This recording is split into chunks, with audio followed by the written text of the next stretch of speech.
Hello மக்களே, leaf Salem சார்பாக எல்லாருக்கும் வணக்கம். இந்த வீக்கெண்டு நம்ம எங்கேயாவது வெளியே போவோம், ரொம்ப போரிங்காக இருக்கே லைஃபு அப்படின்றதுனால யோசித்தோம். அப்படியே யோசிக்கும் போதும் சரி, பட்ஜெட் இல்லாமல் செலவு அதிகமாக இல்லாமல் போகலாமே அப்படின்னு யோசிக்கும் போது நமக்கு சென்னையில் வாழ்கிற அனைத்து மக்களுக்கும் தோன்ற ஒரே விஷயம் பார்த்திங்கன்னா பீச்சு தான். அதிகப்படியாக அவ்வளோவா செலவாகாது. சரி போவோம் அப்படின்னு வந்தது தான் மெரினா பீச்சுக்கு வந்தோம். பட் இந்த மெட்ரோ பணிகள்லாம் நடக்கிறதுனால பார்த்திங்கன்னா மெரினா பீச்சு, அதுவும் வீக்கெண்டில் இவ்வளோ வெறிச்சோடிய மெரினா பீச்சை நாங்கள் பார்த்ததே கிடையாதுங்க. மெட்ரோ பணிகள் நடந்துகிட்ருக்கிறதுனால இவ்வளோ வெறிச்சோடி கிடக்கு. அந்த பாப்கார்ன் மக்காச்சோளம் நமக்கு கொடுக்குற அந்த அக்கா கூட ரொம்ப புலம்புனாங்க, இந்த மாதிரி சேல் நல்லா இருக்கும், இந்த வீக்கெண்டில் வந்து ரொம்ப மோசமாக இருக்குது, ஏன்னா இந்த மெட்ரோ பணிகள்லாம் நடக்கிறதுனால கூட்டமே இல்லாமல் எப்படி இருக்குது நீங்களே பாருங்கள் அப்படின்னு சொன்னாங்க. நம்ம மெரினா பீச் பார்த்திங்கன்னா ஆசியாவிலே வந்து 2வது பெரிய பீச்சுங்க. கிட்டத்தட்ட 13 கிலோமீட்டருக்கு ரோடு இருக்குது. மெரினா பீச்சை ஒட்டியே ஒரு ரோடு இருக்குது, 13 கிலோமீட்டருக்கு. அதில் கிட்டத்தட்ட 6 கிலோமீட்டருக்கு நம்மளே வந்து வாக் பண்ணலாம், உட்காந்துருக்கலாம், பேசலாம், பண்ணலாம். இந்த மாதிரி 6 கிலோமீட்டருக்கு மக்கள் நடமாடுற ஏரியாவும் இருக்குது.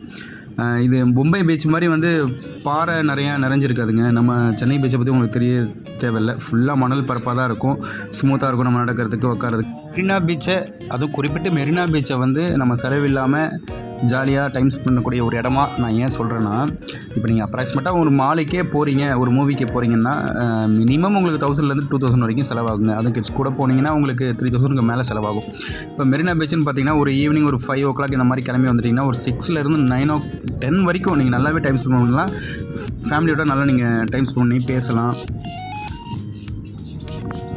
ஆனால் லைஃப்பில் என்டர்டெயின்மெண்ட்னு ஒன்று வேணும்ல, அதுக்கு ஏதாவது ஒன்று பண்ணணும். மக்கள் எல்லாருமே அந்த என்டர்டெயின்மெண்ட்டுக்கு வந்து ஒரு அடிக்ட்டு தான்.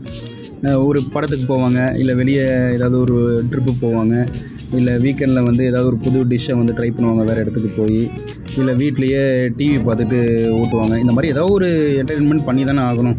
வாரம் ஒரு 6 நாள் வேலைக்கு போகிறீங்கன்னா பேலன்ஸ் அந்த ஒரு நாளில் வந்து ஏதாவது ஒரு டைம் ஸ்பெண்ட் பண்ணால் தான் கொஞ்சம் மனசு ரிலாக்ஸ் ஆகும். அதுக்காக தான் நம்ம வந்து மேக்ஸிமம் வந்து பீச்சு, மூவி, ட்ரிப்புன்னு நம்ம போயிட்டுருக்கோம்.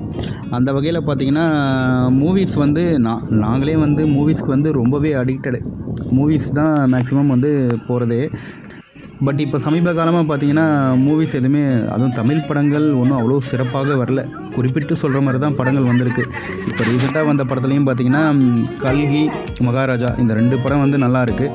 மற்றபடி எல்லா படமுமே வந்து ஓரளவுக்கு ஓகே மூவிஸ்ன்ற மாதிரி தான் இருக்குது. ஸோ இப்போ படத்துக்கு போகிறதுக்கே ரொம்ப போர் அடிச்சிச்சுங்க. ஒரு நல்ல படங்கள் நிறையா வந்தால் தானே நம்ம படத்துக்கு போகிறதுக்கு ஒரு இன்ட்ரெஸ்ட் வரும். சுத்தமாக படத்துக்கு போகிறதுக்கே போர் அடிச்சிச்சு. ஸோ அதனால தான் வந்து சரி இந்த வீக்கெண்ட் வந்து படத்துக்கு போவேனா, நம்ம மெரினா பீச்சில் வந்து போயிட்டு டைம் ஸ்பெண்ட் பண்ணலாம் அப்படின்றதுக்கோசரம் வந்தோம். நம்ம லீஃப் சேலம் சேனல் பார்த்திங்கன்னா இப்போ தான் கொஞ்சம் கொஞ்சமாக இம்ப்ரூவ் பண்ணிட்டு வரோம். ஸோ ஏதாவது உங்களுக்கு கமெண்ட்ஸ் இருந்ததுன்னா தயவு செஞ்சு நீங்கள் கமெண்ட்ஸில் போடுங்க. அப்போ தான் நம்ம வந்து கொஞ்சம் வீடியோ வந்து இம்ப்ரூவ் பண்ண முடியும். நாங்களே இப்போ தான் வந்து அட்லீஸ்ட் ஒரு எல்லா சேனலும் வந்து பார்த்திங்கன்னா ஒரு 30 minutes 40 minutes வீடியோ போடுறாங்க. நம்ம ஒரு அட்லீஸ்ட் ஒரு 8 minutesக்காவது வீடியோ போட்டால் தான் பீப்புளுக்கு வந்து நம்ம சொல்கிற விஷயங்கள் ரீச் ஆகும் அப்படிங்கிறதுனால ட்ரை பண்ணிக்கிட்டு இருக்கோம்.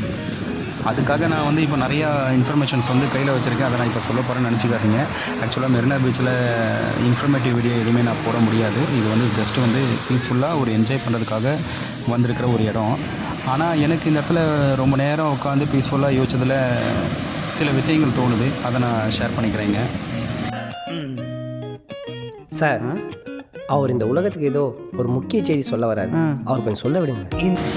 யூடியூபு, இன்ஸ்டாகிராமு, ஏன்னா எதெல்லாம் நம்ம ரீல்ஸ் பார்த்தாலும் பார்த்திங்கன்னா வெறும் மோட்டிவேஷ்னல் ஸ்பீச்சாகவே இருக்குது. சரி, அதெல்லாம் பார்த்து நமக்கும் சில மோட்டிவேஷ்னல் ஸ்பீச் பண்ணலாம் அப்படின்ற மாதிரி தோணுது. எனக்கு தோன்ற ஒரு மோட்டிவேஷ்னல் ஸ்பீச் என்னென்னா, நான் காலேஜ் படித்து முடித்து ஒரு 10 வருஷம் ஒர்க்கிங் எக்ஸ்பீரியன்ஸும் முடிஞ்சிச்சுங்க. இப்போது வந்து எனக்கு தோன்றது, நம்ம வாழ்க்கையை வந்து நம்ம ஒரு 3 பார்ட்டாக பிரிச்சுக்கிட்டோன்னு வச்சுக்கோங்களேன். அதில் ஃபஸ்ட்டு பார்ட்டில் பேரண்ட்ஸ் இருப்பாங்க, செகண்ட் பார்ட்டில் ஃப்ரெண்ட்ஸு இருப்பாங்க, தேர்ட் பார்ட்டில் நம்ம ஸ்பௌஸ் இருப்பாங்க. கரெக்டுங்களா? இப்போ வந்து இங்கே தான் ஒரு மிகப்பெரிய ட்விஸ்ட்டு. நீங்கள் நினைக்கிற மாதிரி பேரண்ட்ஸ்னால் நான் அம்மா அப்பாவை சொல்லலை. பேரண்ட்ஸ்னால் நம்மளுடைய எஜுகேஷனும் எக்ஸ்பீரியன்ஸையும் சொல்கிறேன். எஜுகேஷனை அப்பாவாக வச்சுக்கோங்க, எக்ஸ்பீரியன்ஸை அம்மாவாக வச்சுக்கோங்க. இந்த எஜுகேஷன் அண்ட் எக்ஸ்பீரியன்ஸ் இந்த ரெண்டையும் நீங்கள் வந்து சிறப்பாக வச்சுக்கிட்டிங்கன்னா இவங்க தான் உங்களுக்கு உண்மையான பேரண்ட்ஸ். உங்களுடைய லைஃப் லாங் வந்து இவங்க உங்களுக்கு உதவிகரமாக எப்பயுமே இருப்பாங்க. அடுத்தது செகண்ட் பார்ட்டில் பார்த்திங்கன்னா ஃப்ரெண்ட்ஸு தான் வந்து நமக்கு வாழ்க்கையில் இந்த மிடில் வந்து நல்லபடியாக வாழ்கிறதுக்கு உதவி பண்ணி நம்மளை ரொம்பவே பத்திரமா பார்த்துக்கிறவங்க ஃப்ரெண்ட்ஸை தான் சொல்லுவாங்க. அந்த வகையில் நான் சொல்கிற ஃப்ரெண்ட் அப்படின்னா யாருன்னா, நம்ம ஜாப் ஆர் இன்கம், அவங்க தான் நமக்கு உண்மையாலுமே ரியல் ஃப்ரெண்ட்ஸ். நம்மளுடைய மிடில் லைஃப்பில் நம்ம கஷ்டப்படும் போது நம்மளை மேலே வர்றதுக்கு நம்மளுக்கு உதவிகரமாக எப்பயுமே இருக்கிறது நம்மளுடைய ஜாபும் இன்கம் தான். அதை நீங்கள் ஸ்ட்ராங்காக வச்சுக்கோங்க. நம்மளுடைய லைஃப்பில் 3வது கட்டம், லாஸ்ட் பார்ட் அப்படின்னு பார்த்தீங்கன்னா, நம்ம கூடவே எப்பயுமே பயணிக்கிற பார்ட்னர், ஸ்பௌஸ். நான் சொல்கிற ஸ்பௌஸ் யாருன்னா, நம்மளுடைய ஹெல்த். உண்மையாலுமே நம்மளுடைய லைஃப்பில் கடைசி காலகட்டத்தில் நமக்கு ரொம்பவே உதவிகரமாக இருக்கிற ஸ்பௌஸ் யாருன்னு பார்த்தீங்கன்னா, ரியல் ஸ்பௌஸ் நம்மளுடைய ஆரோக்கியம் தான். ஸோ ஆரோக்கியத்திற்கு நம்ம என்ன பண்ணணுமோ அந்த ஆரோக்கியத்தை ரொம்பவே நீங்கள் வந்து ப்ரீகாஷனாக எடுத்துக்கிட்டு நீங்கள் ஆரோக்கியத்துக்கு முக்கியத்துவம் நிறையவே கொடுக்கணும். இதுலேருந்து என்ன நீங்கள் புரிஞ்சுக்கிட்டீங்க, நம்மளுடைய ரியல் பேரண்ட்ஸ் வந்து எஜுகேஷனும் எக்ஸ்பீரியன்ஸும் தான். எஜுகேஷன் அப்பா, எக்ஸ்பீரியன்ஸ் அம்மா. நம்மளுடைய ரியல் ஃப்ரெண்டு வந்து ஜாப் தான்.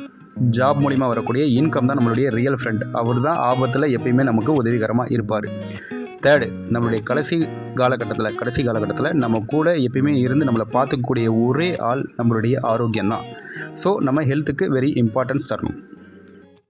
ஏதோ என்னுடைய எக்ஸ்பீரியன்ஸில் இது எனக்கு ஃபீலான ஒரு விஷயங்க சொல்லியிருக்கேன். நல்லா இருந்ததுன்னா ஒரு லைக்கோ ஒரு சப்ஸ்கிரைபரும் பண்ணிவிடுங்க. நீங்களும் இது மாதிரி உங்களுக்கு லைஃப்பில் வந்து ரொம்ப ஸ்ட்ரெஸ்ஸாக இருக்கும்போது வாங்க, பீச்சில் ஒரு அமைதியான இடத்துல உட்காருங்க, கொஞ்சம் ரிலாக்ஸ் பண்ணிக்கோங்க, உங்களுடைய மனசை வந்து ரீசார்ஜ் பண்ணிக்கோங்க, திரும்ப வாழ்க்கையில் நடப்பட ஆரம்பிங்க. இதிலிருந்து என்ன தெரிஞ்சுக்கிட்டீங்க, நான் சொன்ன பேரண்ட்ஸ் உங்களையும் உங்கள் பேரண்ட்ஸையும் பத்திரமா பார்த்துப்பாங்க. அதே மாதிரி நான் சொன்ன ஃப்ரெண்ட் உங்கள் ஃப்ரெண்ட்ஸை உங்கள் கூடயே ஸ்டே பண்ணுறதுக்கு கண்டிப்பாக வழி செய்வான். அதே மாதிரி நான் சொன்ன ஸ்பௌஸு உங்கள் ஸ்பௌஸை உங்கள் கூடயே லைஃப் லாங் ஸ்டே பண்ண வைக்கிறதுக்கு ரொம்பவே உதவிகரமாக இருப்பான். நோட் பண்ணுங்கப்பா, பின்றாப்பா. இன்னும் இதே மாதிரி நிறைய இன்ஃபர்மேஷன் வீடியோஸோடு உங்களை மீண்டும் சந்திக்கிறேன். பாய்.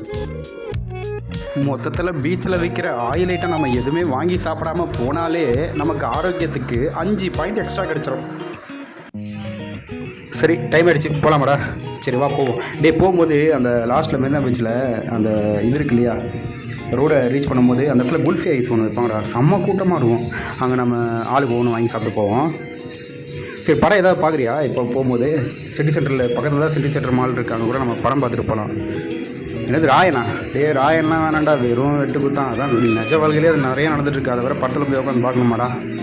கல்கி வேணால் போகலாம். நான் ஆல்ரெடி கல்கி பார்த்துட்டேன், நல்லாவே இருக்குது, ரொம்ப சூப்பராக இருக்குது. எனக்கு அந்த புஜ்ஜி கேரக்டரு, அப்புறம் அமிதாப் பச்சன் சும்மா ஜம்ப் பண்ணி ஃபைட் பண்ணுவார், அவருக்கு சாவே கிடையாது, செம்மையாக இருக்கலாம்.